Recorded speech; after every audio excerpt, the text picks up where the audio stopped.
je voudrais vous faire réagir d'abord en tant qu'analyste, politologue, sur un peu la dialectique peut-être de cette mini-série. Qu'est-ce qu'elle dévoile selon vous?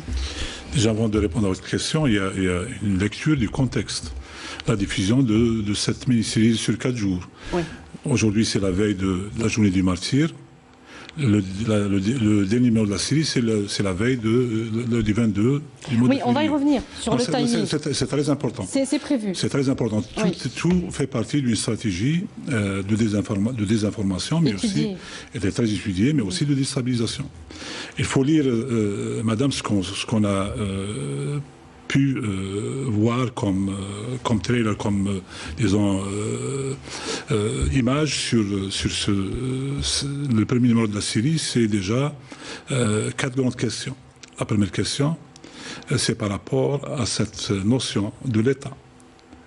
Donc c'est pas seulement une déstabilisation, c'est l'image. Deuxièmement, c'est par rapport à cette relation très forte entre l'armée et la nation. Troisièmement, c'est par rapport aussi aux relations algéro-allemandes. Le choix n'est pas fortuit.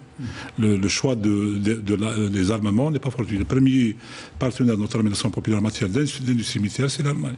Le quatrième point, c'est un point très très important, c'est pratiquement une provocation par rapport à un certain nombre de valeurs communes aux Algériens. Donc pour dire qu'il faut lire cette mini-série, non pas en tant que fiction transformée en mini-série, mais plutôt comme un acte bien étudié, bien formulé, faisant partie d'une stratégie.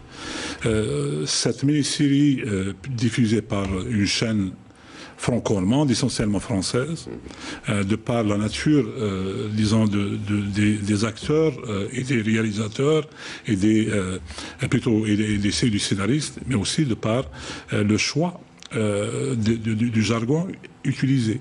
Quand on parle de corruption, quand on parle de cette junte militaire entre guillemets, c'est pas les années 90, madame. Les années 90, politiquement, scientifiquement, historiquement, c'est réglé.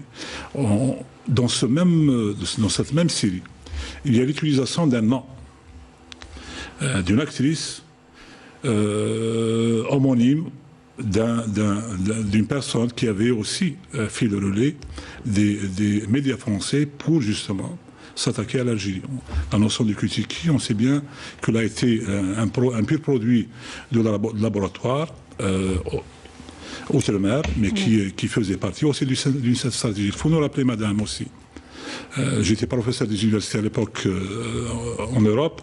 Les perceptions françaises, les perceptions européennes plutôt, et occidentales de ce qui se passait en Algérie étaient formulées, construites, reliées par les Français. Il y avait un certain nombre d'acteurs américains ou autres, un ancien de la CIA qui avait écrit un livre sur l'Algérie, Graham Fuller, après avoir pratiquement été désavoué par les événements, il a fini par admettre que son livre était basé sur des données données justement par la France. Donc aujourd'hui, justement, pour répondre à ma question sur la reproduction systématique de ces clichés, donc c'est voulu, c'est perpétué dans le temps. C'est une stratégie. Jusqu'à aujourd'hui. C'est une stratégie.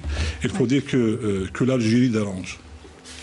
Je vais utiliser l'Algérie dérange sur plusieurs plans.